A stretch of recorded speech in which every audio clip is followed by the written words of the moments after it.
There's 36 days until the AP Chemistry exam. Let's continue our review with topics 1.5 and 1.6. So 1.5 is atomic structure and electron configuration. Within that, you have, again, atomic structure, electronic structure, and ions.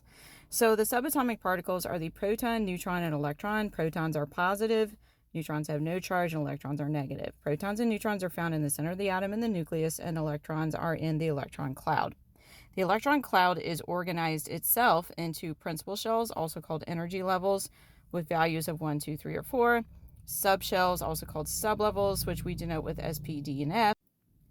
Electrons reside in orbitals in pairs of spin up and spin down. However, if they have the option, they will not pair. They will spread out into orbitals first, and then they'll go back and pair up.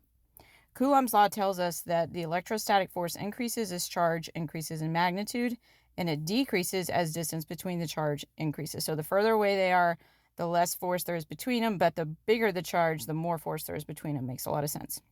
Remember that positive and positive would repel each other, negative and negative would repel each other, but positive and negative would attract each other. The nucleus is positively charged and therefore attracts electrons in the electron cloud, but electrons would repel other electrons and spread out in the electron cloud. So we can describe this organization of the electron cloud with an abbreviation that we call electron configuration. It fills in order of lowest energy first. It is easiest to figure out that process by following the periodic table.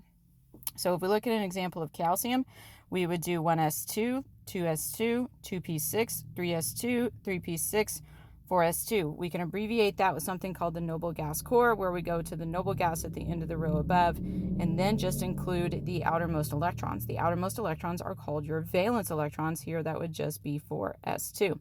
The valence electrons are what leaves to form a positive ion.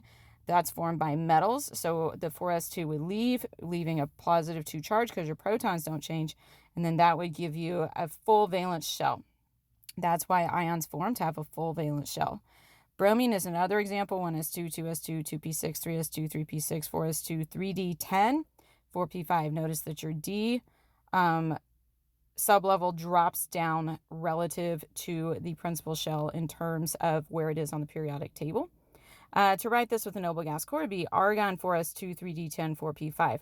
Note here that your valence electrons are 4s2 and 4p5. The 3d10 is not part of the valence shell because it is a core electron because it's in that inner part.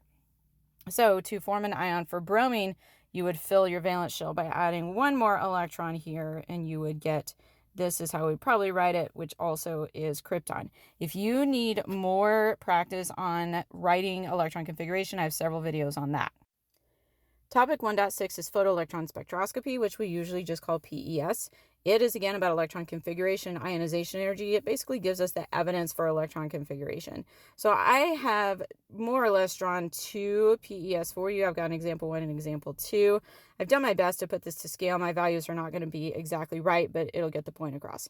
So I want to show you that we have these groups of peaks, and the peaks are grouped by the energy levels. So this would be energy level 1, this would be 2, and this would be 3. Then the peak itself represents the sublevel. So here's your S, here's SP, here's SP.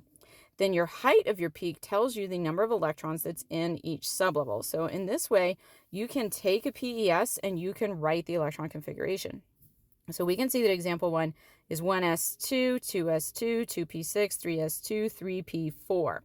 Whereas example 2 is 1s2, 2s2, 2p6, 3s2, 3p6. So that makes this sulfur and that makes this argon. Provided these are neutral in your problem, you would be given information about that, but we're just going to go with it. I've written a CER for you to show you another core difference that you might be asked about these two PES graphs here. Example 2 has a higher binding energy, so you can look at the peaks. I did my best here. They are shifted a little bit this way, right? So you can see that. That is because the stronger nuclear charge from the 2 extra electrons on argon means that the electrons are more tightly bound, making them harder to remove. And what we do with photoelectron spectroscopy is the electrons are removed from the electron cloud. So that's what this process is doing. So because they're harder to remove, the binding energy is greater, and this is an application of Coulomb's law. All right, so we're done with 1.5 and 1.6.